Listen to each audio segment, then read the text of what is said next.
Assalamualaikum warahmatullahi wabarakatuh. Bismillah, alhamdulillah, wassalatu wassalamu ala rasulillah wa ala alihi wa ashabihi wa mawala.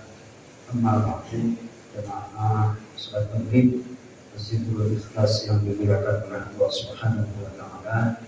Malam ini khusus saya ingin menyampaikan tema tentang sebagian dari kisah Nabi Isa alaihissalam. Jadi Nabi Isa alaihissalam itu tidak disalib dan tidak terbunuh, dan itu yang harus kita ingat ketika tanggal 25 Desember agar akidah kita, keyakinan kita itu terjaga. Allah Subhanahu wa taala berfirman di dalam surah An-Nisa ayat 157, A'udzu billahi minasyaitonir rajim. Bismillahirrahmanirrahim. Wa qawlihim inna qatalna al-masiha Isa ibn Maryam Rasulullah wa ma qataluhu wa ma salabuhu walakin shubbiha lahum wa innal ladzina ikhtalafu fihi lafi shakkin min ma lahum bihi min 'ilmin illa ittiba'u dhanni wa ma qataluhu yaqina bal rafa'ahu Allahu ilayhi wa kana Allahu 'azizan hakima. Subhanallah. Dan karena perkataan orang Yahudi, orang Yahudi itu dihukum oleh Allah karena banyak melanggar janji, dan diantaranya adalah ucapannya. Ucapannya orang Yahudi itu, Inna qatal al-Masih ibn Maryam Rasulullah. Kita telah membunuh al-Masih Isa bin Maryam Rasulullah. Wa ma qataluhu wa ma salabuhu. Padahal mereka tidak membunuh dan tidak mensalib Nabi Isa. Walakin syubbiha lahum, namun diserupakan kepada orang Yahudi itu orang yang mirip Nabi Isa alaihissalam, yang di dalam tafsir itu masyhur adalah Yudas Iskariot. Sungguh orang-orang yang berselisih tentang pembunuhan Nabi Isa benar-benar dalam keraguan. Ma lahum bihi min 'ilmin illa ittiba'u dhanni. Tidaklah mereka mempunyai pengetahuan tentang Nabi Isa kecuali hanya mengikuti dugaan persangkaan, wa ma qataluhu yaqina, dan mereka tidak membunuh Nabi Isa secara yakin. Dari sini sangat penting manusia itu dianugerahi akal oleh Allah. Akal itu fungsinya untuk membedakan antara yang hak dan yang batil, yang salah dan yang benar, untuk menimbang sesuatu yang diyakini Pak Kosim harus melalui dasar ilmu. Melalui apa? Dasar ilmu itulah fungsi akal, membedakan mana yang baik, mana yang berkualitas, mana yang penting, dan seterusnya. Kita diberikan akal. Lah masa Tuhan mati? Tuhan apa? Secara sederhana, logika sederhana aja, masa Tuhan yang nolong terus siapa Bang Ipin? Yang nolong siapa kalau Tuhannya mati? Itu kan masa kayak gini harus kuliah di Roma? Berpikir sederhana seperti ini masa harus ke Roma? Itu sarjana-sarjana kristologi itu sekolahnya S2, S3 ke Roma. Masa berpikir yang seperti ini aja nggak mampu? Wa ma qataluhu. Di sini ada ayat yang sangat menarik. Ma lahum bihi min 'ilmin illa ittiba'u dhanni. Mereka mengikuti, dan mereka tidak mempunyai pengetahuan kecuali dugaan. Apalagi menyangkut masalah keyakinan, jangan sampai tidak didasari dengan ilmu. Misalnya nih, ini kalau ada kesempatan saya kasih materi-materi tentang Nabi Isa. Di dalam surah Al-Maidah ayat 17, laqad kafara alladziina qalu innallaha huwa tsalitsu tsalatsa. Sungguh, ini turunan fikihnya di sini nih, turunan fikihnya. Sungguh benar-benar telah kafir orang yang mengatakan bahwa Allah itu adalah tiga dari yang tiga. Itu kan benar-benar di warning. Ya kan? Turunannya, bagaimana kita berinteraksi, bermuamalah. Mari saya ngaji, dan ngajinya itu cukup berat ditanya. Pak Ustaz, kita itu kan berinteraksi, punya sahabat, punya rekan, non-muslim, Nasrani. Kalau mereka hari raya Idul Fitri, mereka mengucapkan selamat hari raya Idul Fitri dan kirim bingkisan. Lalu bagaimana kita Pak Ustaz? Kita kan harus berbuat baik kepada mereka. Saya dengerin aja ibu-ibu yang nanya itu. Ya, cukup baik. Kita memang harus berbuat baik kepada siapapun, termasuk adalah kepada saudara kita yang tidak seakidah, yakni non-muslim. Namun berbuat baiknya itu harus sesuai dengan tuntunan Al-Quran dan Sunnah Rasulullah SAW.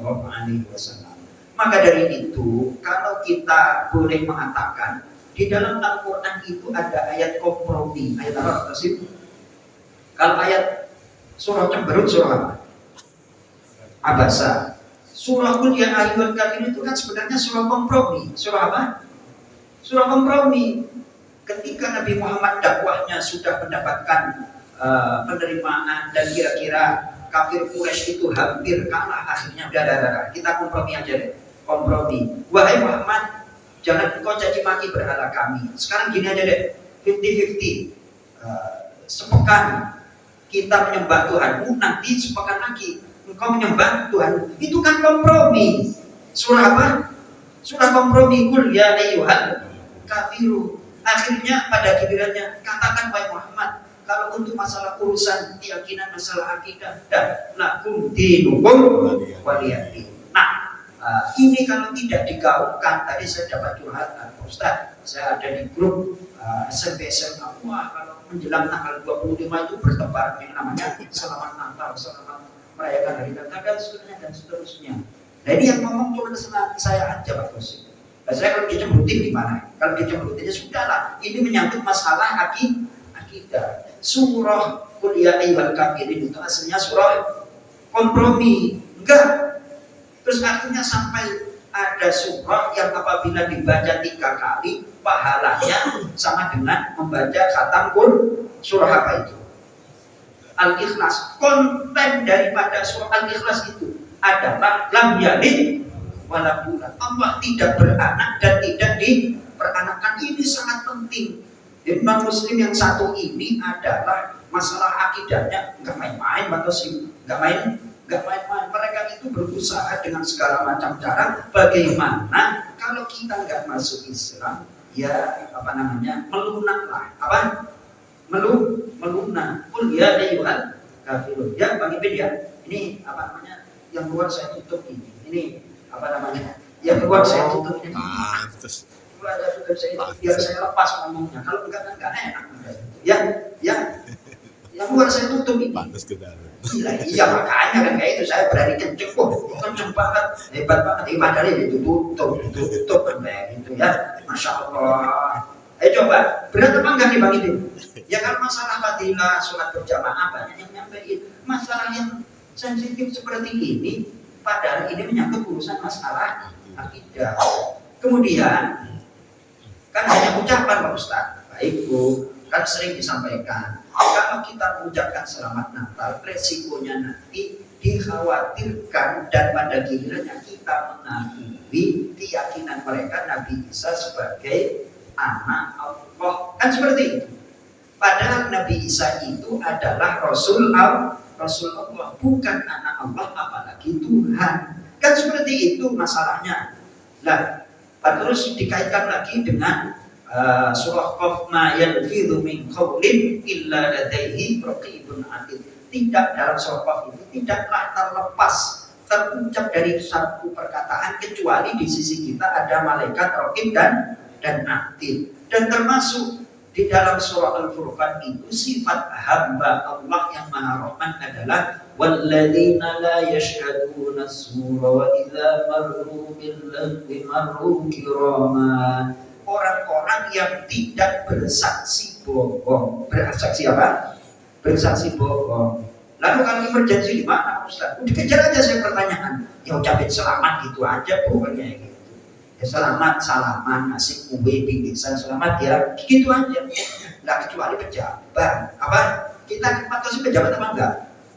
Bukan. Nanti kalau pejabat kan ada fatwa yang membolehkan itu, ya kan? Ada fatwa. Tapi kita kan orang awam nggak usah pakai fatwa-fatwa seperti itu. Demi untuk menjaga apa? Akidah keyakinan kita. Ingat, walan tarda ankal yahudu walan nasara hatta tattabi'a millatahum. Tidak akan rela orang Yahudi dan orang Nasrani sebelum kita mengikuti millah mereka, mengikuti agama mereka, mengikuti gaya hidup mereka, dan seterusnya dan seterusnya. Ada surah kompromi, surah apa? Maunya kayak gitu, udah gak apa-apa atau surga Islam. Tapi minimal mengucapkan kayak ya, surah apa Pak Idin? Surah apa? Qul ya ayyuhal kafirun, surah apa namanya? Surah nama lainnya surah kompromi. Kompromi kan kayak gitu. Ini nggak kaleng-kaleng, ini maksudnya kayak gini. Dirayu agar kita itu nih, akidah kita kan, akidah itu kan keyakinan Pak, keyakinan yang dekat dalam hati kita. Kenceng nih. Lalu mereka berusaha kendor-kendori. Berusaha apa? Kendor. Cara kendorinya bagaimana? Macam-macam, dikit. Lama-lama keyakinan bisa na'udzubillah min. Mudah-mudahan akidah kita dijaga oleh Allah Subhanahu wa taala tanpa mengurangi kita toleransi, tanpa mengurangi kita berbuat baik kepada saudara kita. Walaupun beda akidah, tetap kita dianjurkan berdakwah dan bersilaturahim, berbuat baik kepada siapapun. Mudah-mudahan bermanfaat. Assalamualaikum warahmatullahi wabarakatuh.